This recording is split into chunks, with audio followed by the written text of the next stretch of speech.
हाँ तो बच्चों, हम लोग लास्ट क्लास में पढ़े थे मास और एटॉमिक मास के बारे में पढ़े थे, और कुछ हम लोग रूल्स भी पढ़े थे जो कि अपने पास था uncertainty measurement, dimension analysis, significant figures, और हमने कुछ लॉज ऑफ कॉम्बिनेशन भी पढ़ा था कि एलिमेंट्स कैसे कंबाइन करते हैं, कैसे कंपाउंड बनाते हैं, कैसे मॉलिक्यूल बनाते हैं।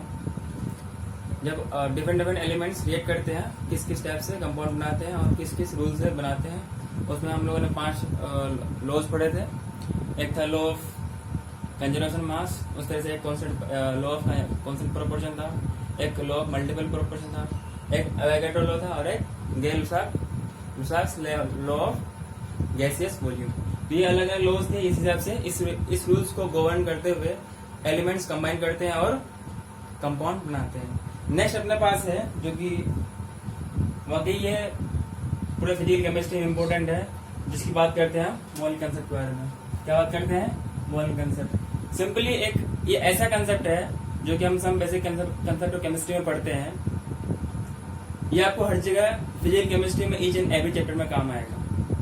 इवन कि इनऑर्गेनिक में आएगा, ऑर्गेनिक में भी आएगा। तो हम इसको अच्छी तरह से पढ़ते हैं। हम अब बात करते हैं एटॉमिक मास और रिलेटिव एटॉमिक मास। मतलब कि हम यहाँ पे डिटरमाइन करेंगे कि एटम का मास कैसे निकालते हैं और किसके रिलेटिव में निकालते हैं।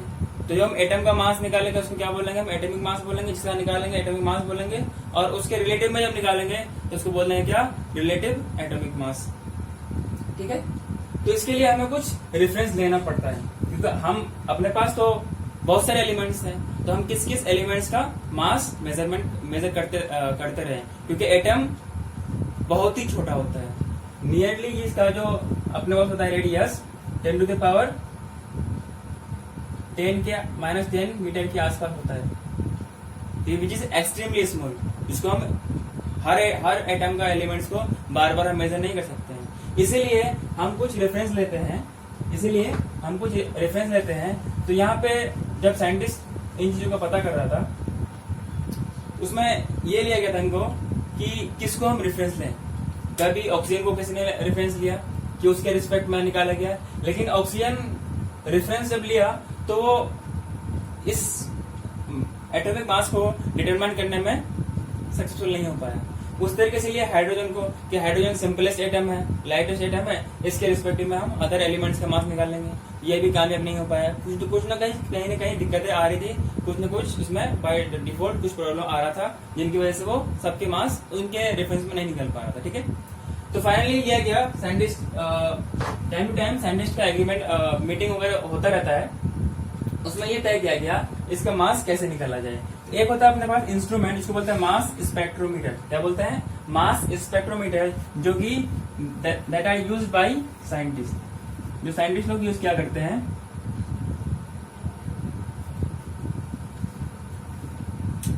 उसमें उस मेथड से मालूम ये चला कि जो कार्बन, अच्छा रेफरेंस कौन सा लिया अपने पास? कार्बन 12 का एटम लिया। ये कार्बन 12 का वो वाला आइसोटोप है जो कि कार्बन के अपने पास 3 आइसोटोप होते हैं, carbon 12, carbon 13 and carbon 14।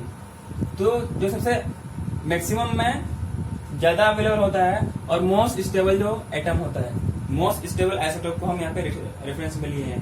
Carbon 12 का यहाँ मतलब होता है ये कि अपने पास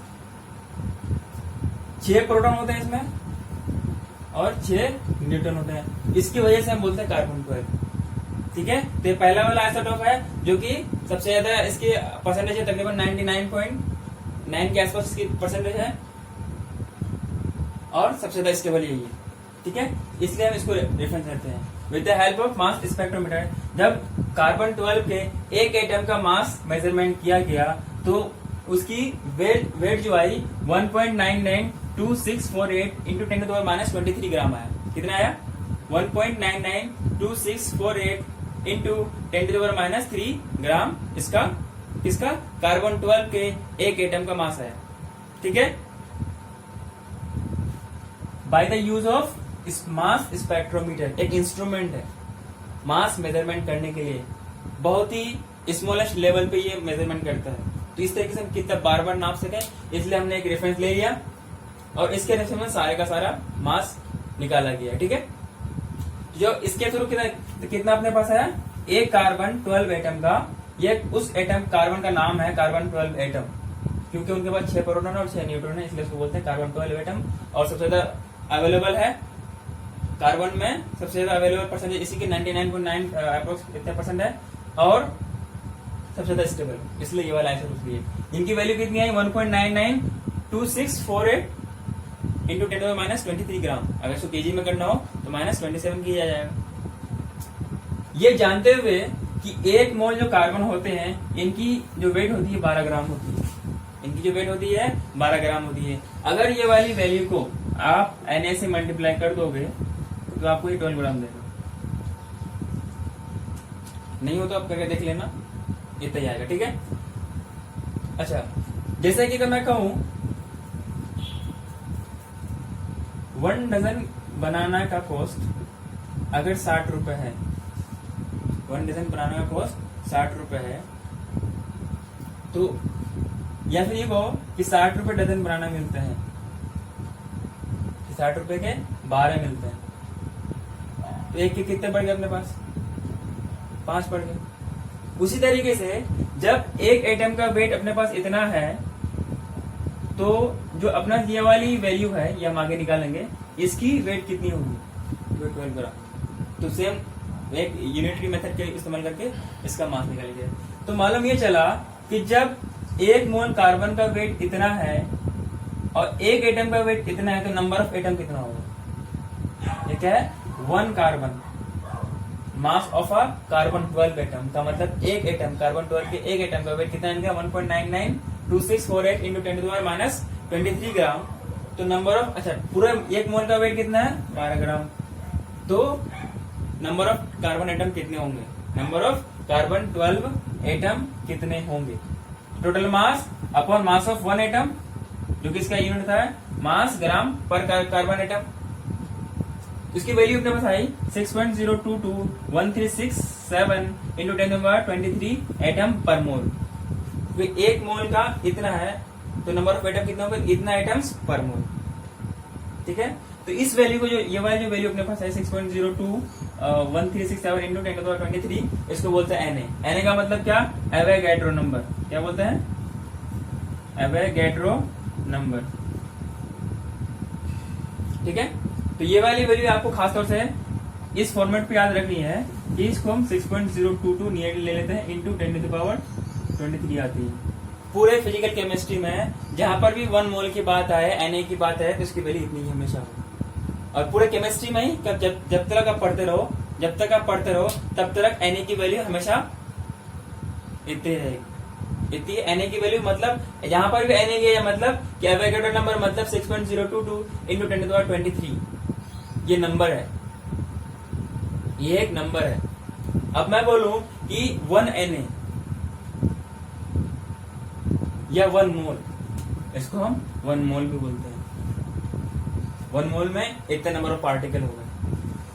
ठीक है। तो कितनी वैल्यू है? 6.022 इंटू 10⁻23। कितना है? 6.022 इंटू 10⁻23, ये इतनी वैल्यू है। अब मैंने कहा 2 Na इंटू 2 हो जाएगा उस वैल्यू के साथ, मतलब ये हो जाएगा 2 इंटू 6.022 इंटू 10⁻23। मैंने बोला 10 Na, तो 10 से मल्टीप्लाई हो जाएगा। ठीक है। तो इस तरीके से हम इसको निकालते हैं। ठीक है। अब मैंने बोला 100 Na, तो Na की वैल्यू के साथ इससे मल्टीप्लाई कर दोगे तो इतना हो जाएगा।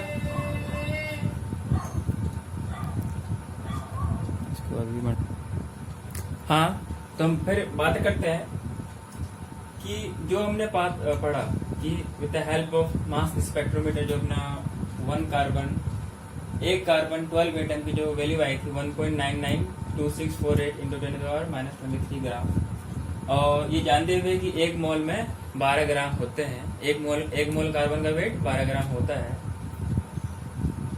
तो जब हम फिर आगे पढ़ते हैं एटॉमिक मास के बारे में, जहाँ पे हम AMU वगैरह पढ़ते हैं, तो सिंपली AMU हम उस रिस्पेक्ट पे जाते हैं कि हम जिससे सारे के सारे एलिमेंट्स का मास हम इजीली कंपेयर कर सकें, जिससे हम सारे के सारे एलिमेंट का मास को कंपेयर कर सकें।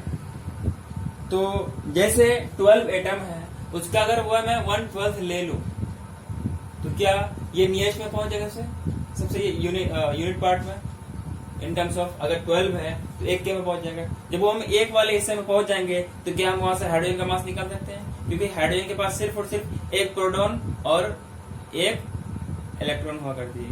उनके हाइड्रोजन हैज नो न्यूट्रॉन। कभी ये गलती मत करना कि हाइड्रोजन के पास न्यूट्रॉन भी हुआ करती है। अच्छा, जो हम लोग मास वगैरह पढ़ते हैं ना, मास ऑफ एन एलिमेंट, पता है क्या होता है वो? Number of neutron plus proton होता है। Never electron is included in their mass. ये ध्यान रखना। ये बात अलग है कि इलेक्ट्रॉन का मास होता है, इलेक्ट्रॉन का मास भी होता है, लेकिन हम मास ऑफ एलिमेंट में कभी भी इलेक्ट्रॉन को इंक्लूड नहीं करते हैं। हमेशा मास पे number of proton plus number of neutron ही आता है। ये कभी भी भूले से गलती मत करना, या गलती से भी गलती मत करना कि मास में इलेक्ट्रॉन आता है। क्यों? कि इलेक्ट्रॉन का हेरफेर होता रहता है। वो ऐसा है, कभी इसके पास कभी उसके पास, जहां पर जरूरत पड़ा, जहां पर मतलब उसको जरूरत पड़ी वहां चला गया वो।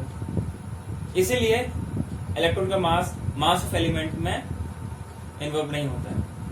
और जो न्यूट्रॉन और प्रोटॉन होता है ये न्यूक्लियस में ही होता है। न्यूक्लियस के अंदर न्यूट्रॉन प्लस प्रोटॉन होता है, जिनकी वजह से इसके मास हमेशा स्थिर रहती है, फिक्स रहती है।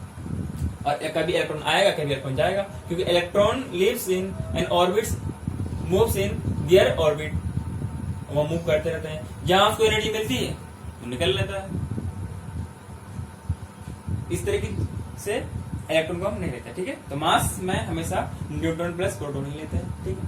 अगर देखा जाए, जो हमने 1 मोल की बात की है कि 1 मोल आगे है क्या चीज, कि बार बार कहते हैं ना मोल कंसेप्ट, 1 मोल 2 मोल और पता नहीं हर जगह मोल, कुछ आए ना आए हमें मोल आना चाहिए। आखिर मोल क्या चीज है? सिंपली मोल कुछ नहीं है। मोल एक ऐसा यूनिट है, एक ऐसा अपने पास वैल्यू है जो एक काफी लार्ज नंबर रखता है। वो लार्ज नंबर इतना कि 6.022 इंटू 10⁻23। ये 6.022 को साइड ले लो, 10⁻23, which is very extremely large. और इसको हम इतना इजीली एक्सपेंडेबल फॉर्म पे लिख नहीं सकते हैं, इसलिए हमने पीछे पढ़ा था साइंटिफिक नोटेशन। इनमें ये वाला एग्जांपल भी लिया था, ठीक है। तो 1 मोल क्या होती है? Simply 1 mole is that amount of substance that contains as many entities. Entities मतलब कोई भी इलेक्ट्रॉन, मतलब कोई भी एटम हो, कोई भी मॉलिक्यूल हो, पार्टिकल हो, या न्यूट्रॉन हो, प्रोटॉन हो, इलेक्ट्रॉन कुछ भी हो। 1 mole of that amount of substance that contains as many entities का मतलब ये है कि एटम्स हो, चाहे मॉलिक्यूल्स हो, एनी इंटाइटीज हो, as there are number of, या इंटाइटीज की जगह आप पार्टिकल कर लेना, इंटाइटीज की जगह पार्टिकल कर लेना, ठीक है। As there are in number of atoms in exactly 12 gram of carbon 12 isotopes। मतलब 12 ग्राम है कार्बन 12 वाले आइसोटोप्स में जितने नंबर ऑफ एटम्स होंगे उसी को हम बोलते हैं 1 मोल। एक बार मैं फिर रिपीट कर रहा हूं। 1 mole is that amount of substance that contains as many entities, atoms, molecules और particle as there are in number of atoms in exactly 12 gram of carbon 12 atom। अपने अल्फाज में अगर बोला जाए कि 1 मोल वो अमाउंट ऑफ सब्सटेंस है, वो वैल्यू है जो कि कार्बन 12 जो आइसोटोप है उसके 12 ग्राम में जितने नंबर ऑफ एटम होंगे, ये वे वाली वैल्यू है, ठीक है। इसको बोलते हैं 1 मोल। अब हम आते हैं ऊपर, ठीक है। तो हमेशा मास के लिए ये ध्यान रखना, number of proton plus number of neutron होता है। Never electron is included in their mass. ये बात अलग है, this different thing that electron has also mass, ठीक है। तो ये 1 मोल हो गया। और इसको हम लिखते हैं Na से।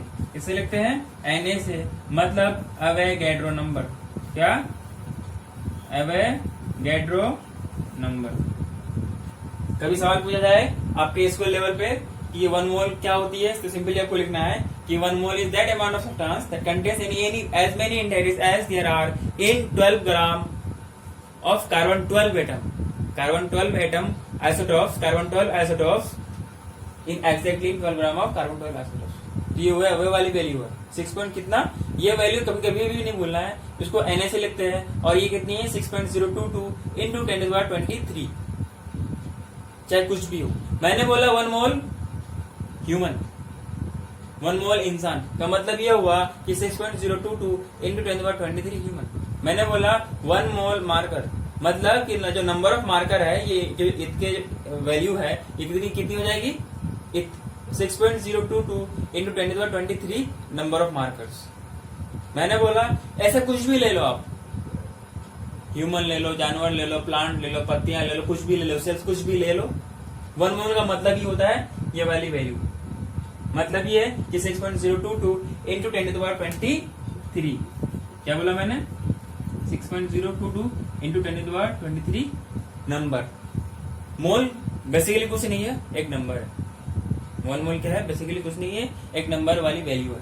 ठीक है, हम बात करते हैं एटॉमिक मास में। एटॉमिक मास जैसे अब हम अपना 12 ग्राम का जो मास है अपने पास, जो कुछ देर पहले अभी कितने निकला था अपने पास, 1.992648, कितना निकला था, 1.992648 इंटू 10⁻20⁻23 ग्राम।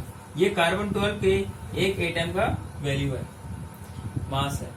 अगर हम इसका 1/12 ले लें, क्योंकि ये 12 नंबर पे मतलब 6 प्रोटॉन और 6 न्यूट्रॉन है, तो आगे हम कैलकुलेट करेंगे कि नंबर ऑफ प्रोटॉन, न्यूट्रॉन और प्रोटॉन का मास हमेशा नहीं, मतलब क्या, उसको नियरली सेम होता है। इसकी होती है 1.67 या उसकी 1.6 लेते हैं, या 1.66 या 1.67 इंटू 10⁻23। ठीक है,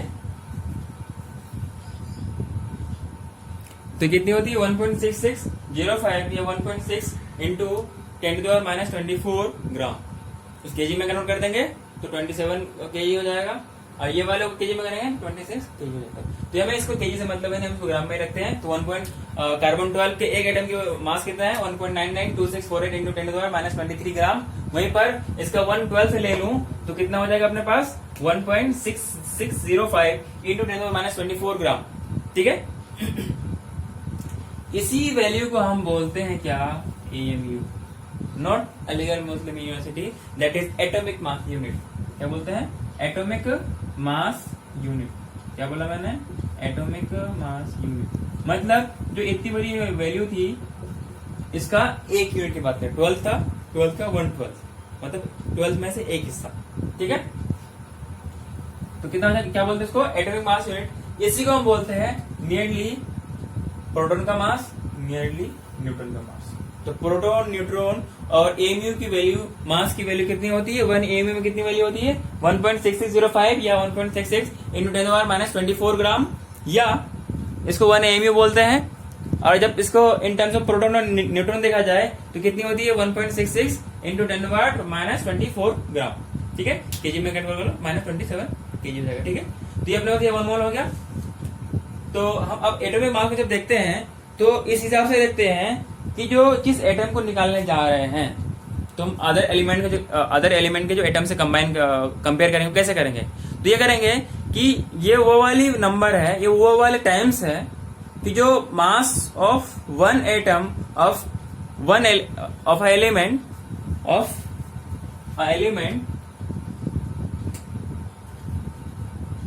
is heavier or higher in comparison to 1/12 part of mass of one atom of carbon 12।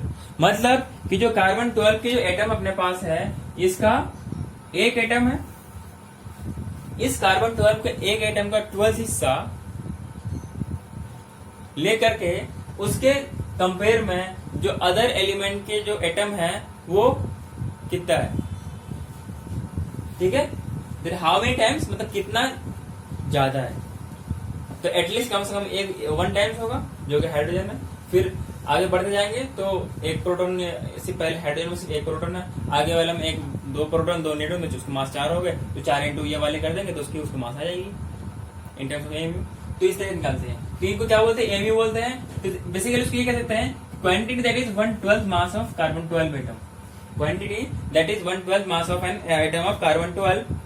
Since the mass of one atom of carbon 12 is इतना, इसलिए ये कार्बन 12 क्या है, 6 प्रोटॉन प्लस 6 न्यूट्रॉन, इसलिए 1/12 part of mass of one atom मतलब जो ये वाला क्या 12 एटम का मास है, मतलब 12 कार्बन एटम के कार्बन 12 एटम के एक एटम का मास इतना है, तो इसका 1/12 कितना हो जाएगा 1.9926 इंटू 10⁻²6 4 आगे लोग इंटू 10⁻23 अपॉन 12, जिसकी वैल्यू आएगी 1.6605 इंटू 10⁻24 ग्राम। तो 1 एमयू की वैल्यू कितनी आएगी 1.6605 इंटू 10⁻24 ग्राम। इसी को हम बोलते हैं एमयू। इतना ही होता है प्रोटॉन का मास, इतना ही होता है न्यूट्रॉन का मास। ठीक है, फिर हम नेक्स्ट पढ़ते हैं। जो ये वाली वैल्यू है ना, इसको हम ऐसे भी लिख सकते हैं 1/6.022 इंटू 10⁻23। जब इसको सॉल्व करो तो उतना ही आएगा 1.6605 इंटू 10⁻23। ठीक है,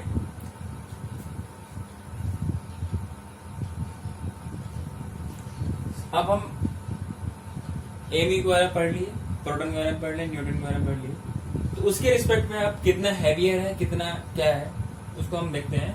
अब हमें निकालना है मास ऑफ हाइड्रोजन।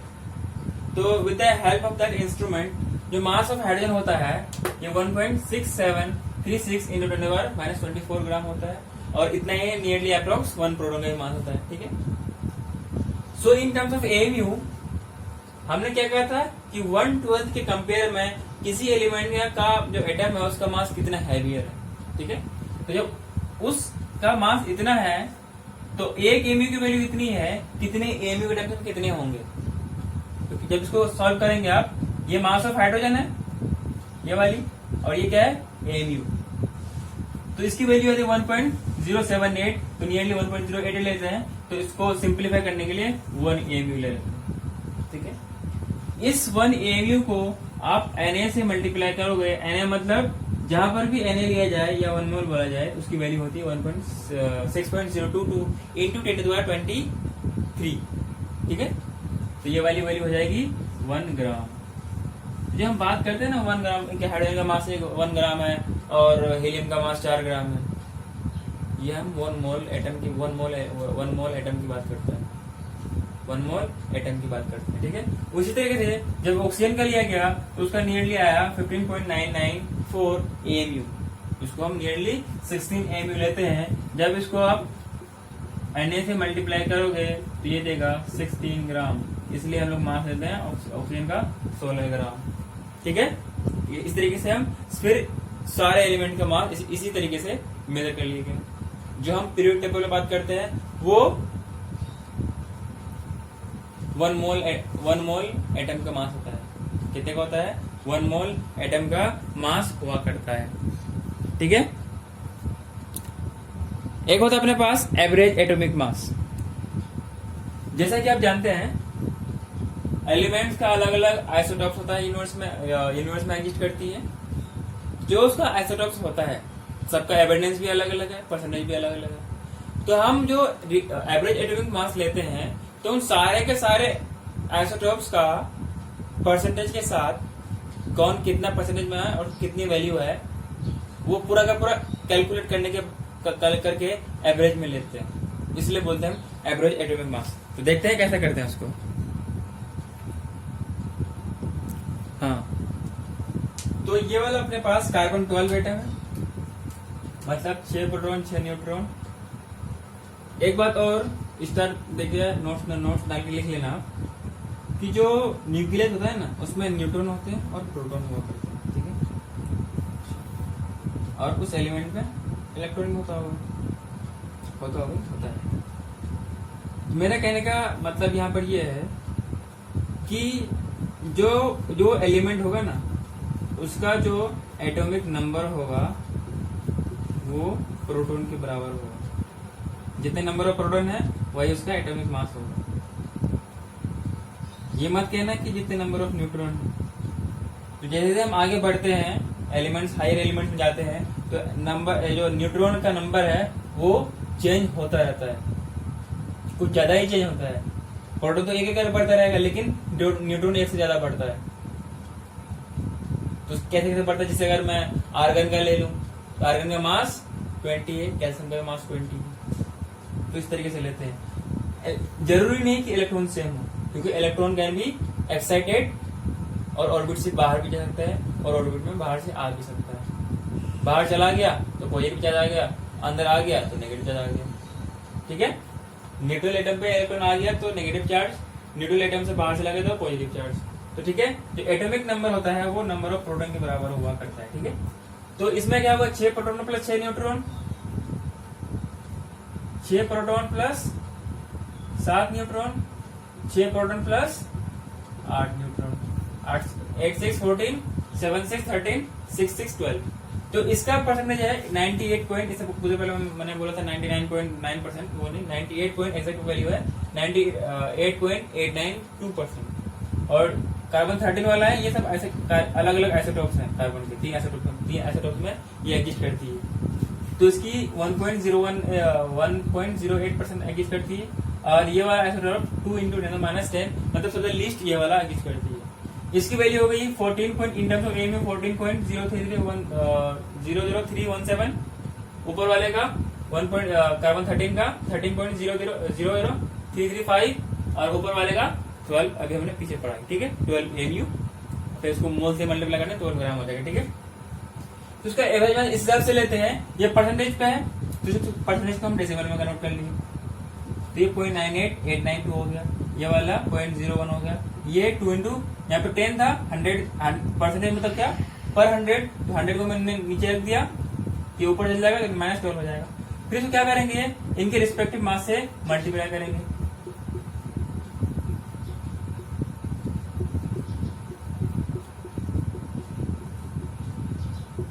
फिर तीनों का सम अप कर देंगे। जब सम अप करेंगे तो इसकी अपने पास जो वैल्यू आएगी वो नियरली 12.01 U आएगी, 12.011 यूनिट आएगी, या यूनिफाइड मास भी आएगी, या हम उसको एमयू बोलते हैं, यूनिफाइड मास।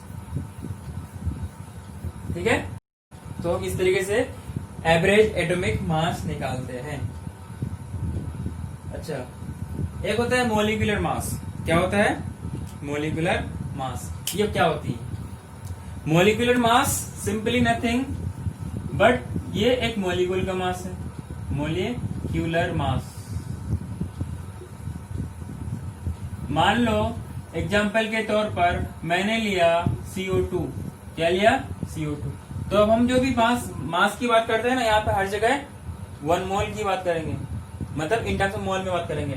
तो कार्बन का मास कितना होता है? 12 ग्राम, प्लस ऑक्सीजन का कितना होता है? 16 ग्राम इंटू 2, क्योंकि 2 एटम है। अच्छा, एक होती है एटोमिसिटी। क्या होती है? एटोमिसिटी। ये होता है कि नंबर ऑफ एटम कितना है। अगर एक एटम है, जैसे हाइड्रोजन, इसको बोलेंगे मोनोएटॉमिक। बोला Cl2, इसको बोलेंगे डायएटॉमिक। बोला Cl3 तो ट्राइएटॉमिक। 4 तो टेट्राएटॉमिक। तो इस तरीके से बोलते, इसी को बोलते हैं नंबर ऑफ एटम जो प्रेजेंट होते हैं उस मॉलिक्यूल पे, उसको बोलते हैं एटोमिसिटी। अच्छा, ये देख सकते हो होमो एटॉमिक हो गया। एक होता है हेटेरोएटॉमिक में, जैसे HCl हो गया, ये भी डायएटॉमिक। H2SO4 हो गया, 4 3 7 एटम हो गए। तो इसी को बोलते हैं नंबर ऑफ एटम का प्रेजेंट होगा, बोलते हैं क्या? एटोमिसिटी। ठीक है, तो कितना है? 32 और 12 दैट इज 42 ग्राम। तो जब भी आपके सामने CO2 का नाम लिया जाए, कुछ आए या ना आए, आपको 42 ग्राम पता होना चाहिए। मैंने बोला, क्या बोला? H2O वाटर, इसका मास कितना है? 2 ग्राम प्लस 16 ग्राम, तो कितना होगा? 18 ग्राम। कितना हो गया? 18 ग्राम। जब भी मैं नाम लूं H2O का, तो आपको 18 ग्राम पता होना चाहिए। जब भी मैं नाम लूं CO2 का, कुछ आए ना आए, ये आपको मास पता होना चाहिए। ठीक है, उस तरीके से मैं बोलूं H2SO4, इसका मास कितना आएगा? 16 × 4, और सल्फर का कितना होता है? 32 प्लस 2, 32 और 2 34, मतलब 34। 2 plus 32 that is 34, and plus 16 4 जाए 64, तो कितना हो गया? 34 प्लस 62 दैट इज 98। तो जब भी मैं नाम लूं H2O का 98 ग्राम, H2SO4 का तो 98 ग्राम पता होना चाहिए। कितना पता होना चाहिए? जैसे मैं नाम लूं ग्लूकोज का तो आपको 280 पता होना चाहिए। कितना पता होना चाहिए? 280 ग्लूकोज का नियरली कैलकुलेट कर लेते हैं। क्या दिक्कत है? C6H12O6 तो कितना हो गया? 12 into 6 plus 12 into 1 plus 16 into 6 तो 16 6 है 96, ये प्लस 12 और ये 72। तो ये अपने पास 4 6 10 1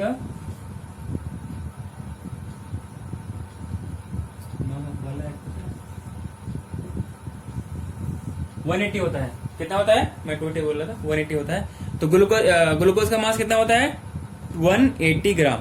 तो जहां पर भी ऐसे नाम ले जाए आपको एग्जैक्ट हो पता होना चाहिए किसका मास क्या है। अब Cl की कितनी होती है?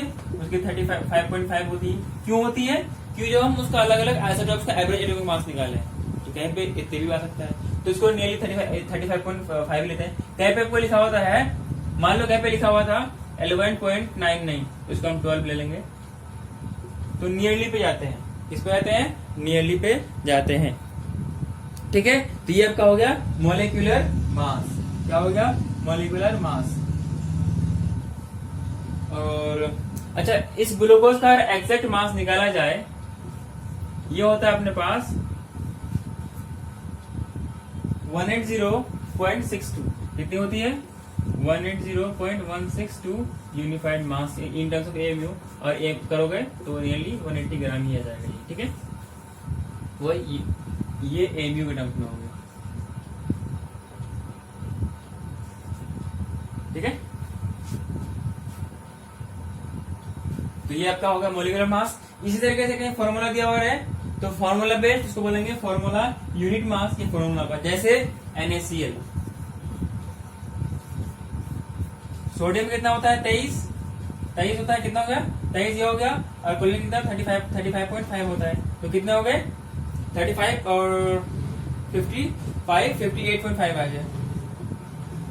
तो NaCl का मास कितना? 58.5। इसको बोलेंगे फॉर्मूला यूनिट मास या फॉर्मूला मास। ठीक है,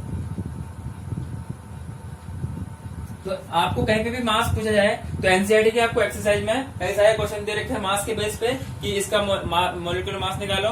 तो आपको डिफरेंट नियरली आपको 30 एलिमेंट, मतलब कि 30 तक जितने एटॉमिक नंबर एलिमेंट है वो आपको सबके साथ मास एटॉमिक नंबर पता होना चाहिए। ठीक है, इतना कर लेंगे तो मेरे ख्याल से आपको कहीं दिक्कत नहीं आनी चाहिए। फिर आप क्वेश्चन वगैरह सॉल्व करते रहना एनसीईआरटी को, और जो आपको बेटर बुक लगे उसको करते रहना। और टाइम टू टाइम हम क्वेश्चन को अभी अपलोड करते रहेंगे। आपको पीडीएफ मिल जाएगा नीचे दिए हुए लिंक में, आप वहां से देख लेना। ठीक है, एक अपने पास होती है मोलर मास। अभी हमने पीछे पढ़ा molar mass. Simply molar mass मतलब ये है कि mass of 1 mole substance. Mass of 1 mole substance को क्या बोलेंगे? मोलर मास बोलेंगे। ठीक है,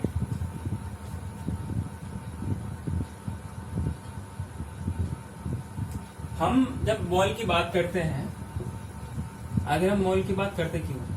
क्योंकि मोल एक फिक्स नंबर है और नंबर हमेशा फिक्स होती है। मैंने बोला 10 तो 10 है तो है। अब कहीं पे मैंने अगर मास को कंसीडर किया, मान लो 10 kg कोई चीज है, मान लो 10 kg एप्पल यहाँ पे हमने लिया और अपने को तकरीबन 50 एप्पल मिले। कितने मिले? 50 एप्पल। यहीं पे मैं कहीं और गया, अच्छा अलग अलग रीजन है तो रीजन वाइज सीखे शेप साइज में फर्क पड़ सकता है। हमें शेप से मतलब नहीं, साइज से मतलब है, छोटा बड़ा हो सकता है तो नंबर में फर्क पड़ेगा। कहीं पे मान लो 1 kg में 5 सेब आ रहा था तो कहीं पे उसी 1 kg में बड़ा बड़ा सेब है तो 4 आ जाएगा, कहीं पे 6 आ जाएगा, कहीं पे नीली 4 वगैरह होता है। तो ये नंबर में फर्क पड़ जाएगा। इसीलिए हम मास को कंसिडर नहीं करते हैं, हम क्या करते हैं? मोल को कंसिडर करते हैं। इसको मोल को। मान लो टोमेटो है, यहाँ पे 1 kg में आता है आपके पास नियरली मान के चलो 10 टोमेटो आता है। कितना आता है? 10 टोमेटो। तो ये जो टोमेटो यहाँ पर है ये किसी और जगह चला जाओ, मान लो तुम पहुंच गए दिल्ली से महाराष्ट्र पहुंच गए, मुंबई पहुंच गए, तो वहां का साइज अलग होगा, हो सके छोटा हो या बड़ा हो। तो नंबर में फर्क पड़ जाएगा। मान लें उसको वहां पे 8 टोमेटो मिले या 12 मिल जाए, जरूरी नहीं कि सेम मिलेगा। तो ये नंबर में फर्क पड़ सकता है, इसलिए हमने मोल ले लिया। अब 1 मोल सब्सटेंस पूरे यूनिवर्स में कहीं भी पहुंच जाओ तो मैं यही बताया कि 6.022 into 10⁻23 number. Mole is nothing but a number, एक वैल्यू। वो वैल्यू कितनी है? 6.022 इंटू 10⁻23। मैं इस वर्ड पे, इस वैल्यू पे ज्यादा एम्फेसाइज क्यों कर रहा हूं? क्योंकि ये जो नंबर इतना इंपॉर्टेंट है जितना कि आप इंपॉर्टेंट है। ठीक है, तो ये अपना हो गया मोल के बारे में। हम नेक्स्ट क्लास में पढ़ेंगे मास परसेंटेज वगैरह, स्टोइचियोमेट्री और कैसे हम किसी रिएक्शन को बैलेंस करते हैं। बाकी इससे रिलेटेड आपको अपना क्वेश्चन अपने बुक से कर लेना एक्सरसाइज से, और कुछ जो प्रीवियस ईयर के क्वेश्चन दिए हुए हैं आप इससे ताल्लुका, इससे रिलेटेड क्वेश्चन सोल्व कर सकते हैं। ठीक है, तो आज के इतना रखते हैं। और हाँ, चैनल को सब्सक्राइब करना मत भूलना, ज्यादा से ज्यादा शेयर करो और बेल आइकन को दबाना मत भूलना, जबकि वो नया वीडियो अपलोड हो जाए आपको टाइम टू टाइम मिलता रहे और आप इसको पढ़ के ज्यादा से ज्यादा नॉलेज हासिल कर सके और अच्छा परफॉर्मेंस कर सके। कभी भी डिमोटिवेट नहीं होना है, पढ़ते रहना, जीजा लगा दो, यही आपका हकीकत है। थैंक यू बच्चों।